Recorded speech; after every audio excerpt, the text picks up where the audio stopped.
4월 8일입니다. 출애굽기 2장 1절에서 10절까지 말씀 봅니다.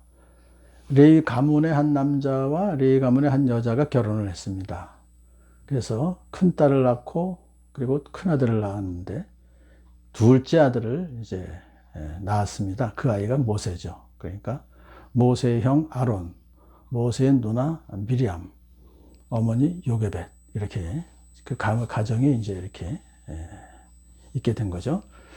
자, 그런데 이제 그 모세를 낳았을 그 당시에는 이집트 왕이 모든 남자는 낳으면 죽여라고 하는 명령을 내린 때였었기 때문에 부모는 모세를 죽였어야 돼요. 하지만 그 아이가 하도 잘생겨서 남모르게 키웠다. 3개월 동안이나.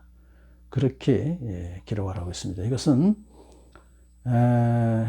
사실 하나님께서 그 부모에게 믿음을 주셔서 왕의 명령이 물론 지엄하지만 하나님을 두려우는 마음이 있고 하나님을 믿는 마음이 있었기 때문에 그 아이를 죽이지 않고 숨겨서 키웠던 것입니다.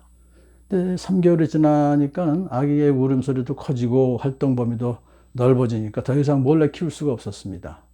그래서 부모는 갈대 상자를 구해서 역청과 송진을 발라서 물이 들어오지 못하게 했어요. 갈대라고 하는 것은 나일 강변에 많이 있는 파피루스를 말하는데 이것으로서는 종이 또는 배를 만들었습니다.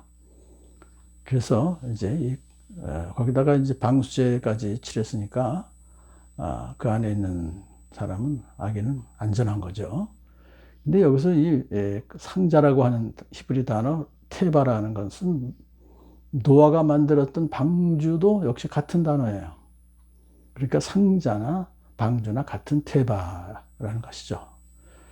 그러므로 이 상자는 죄악과 죽음이 넘실대는 위기에서 하나님의 백성을 온전히 보존하시는 하나님의 은혜의 처소다. 그렇게 이해할 수가 있습니다.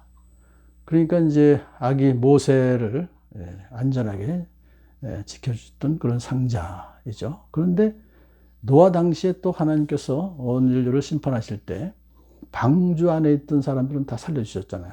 그러니까 마찬가지로 이제 모세를 또 그 상자 안에서 살려주신 하나님께서는 이스라엘 백성을 구원해 주시는 그런 또 사역도 하실 것이다 하는 것을 상징하고 있는 것입니다. 자, 그 아이를 그 상자에 담아서 강가의 갈대 사이에 놓아두었습니다. 그 아이 누나 미리암은 동생이 어떻게 되나 하는 것을 멀찍이 서서 지켜보고 있었습니다. 아마 미리암은 하나님께 간절히 기도했을 것입니다. 그 아이가 살 수 있게 해달라고.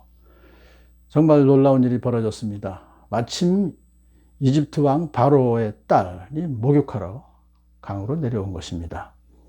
그런데 역사학자들은 그 딸이 무남동녀래, 무남동녀. 그러니까는 이제 그 왕으로서는 아주 귀한 딸이죠. 자, 그 왕이 지엄한 명령을 내린 상태인 것을 당연히 왕의 딸 공주가 알죠. 그런데 이제 갈대 숲속에 있는 상자를 보고는 그것을 가져오게 합니다. 아주 정성스럽게 만드는 상자였기 때문에 눈에 띈 것 같아요. 자, 그러자 상자를 열어보니까 아기가 있는 거예요.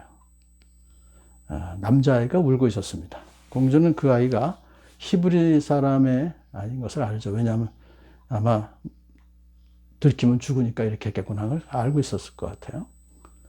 자, 그런데 이제 그 아이가 우는 것을 보고는 불쌍히 여기는 마음을 갖게 됩니다.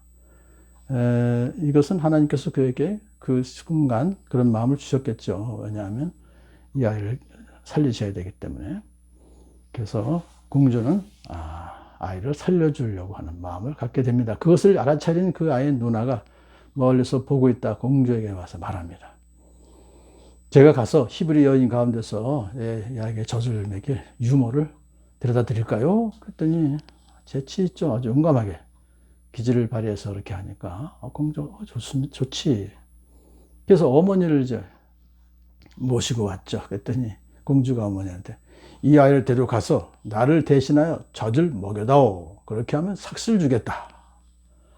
아니, 어머니가 유모가 되어서 삭슬 받고 젖을 먹이게 된 거예요. 그 당시 이스라엘 백성들은 강제 노역에 시달려 있기 때문에 사실 가정 형편이 엉망이었었죠. 자녀를 제대로 양육할 수 있는 시간과 돈이 없었어요. 그걸 알고서 이제 삭까지 주는 거예요. 자기 아들로 삼으려고 했었죠. 그 공주는. 그래서 결과적으로 이 어머니 요게벳은 어여시 공주에게 양육비까지 넉넉하게 받으면서 아들 모세를 키울 수 있었습니다. 근데 이게 사실은 이게 하나님의 오묘한 섭리입니다. 왜냐하면 어머니가 젖을 먹이면서 교육을 시켰죠. 하나님 신앙을.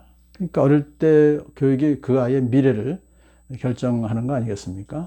그 후의 일에 모세가 이집트의 우상 문화에 동화되지 않고 하나님을 경외하는 그런 믿음을 갖고 동족 이스라엘의 아픔에 동참할 수 있었던 것은 바로 어머니 요게벳의 신앙 교육 때문이었습니다. 하나님의 엄연한 섭리로 그렇게 어릴 때 아마 3살, 4살까지 그렇게 키웠을 거예요. 다 자란 다음에 이제 공주에게 데려다 주니 공주는 모세를 양자로 삼습니다.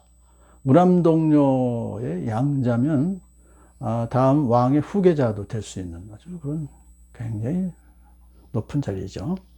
히브리도 그 당시 노예였던 모세가 이집트 왕가의 한 소속이 되었다는 것은 이제 하나님께서 앞으로 이스라엘 민족을 구원하시는 그런 계획을 실현하기 위해서 그런 자리까지 가게 하신 것입니다.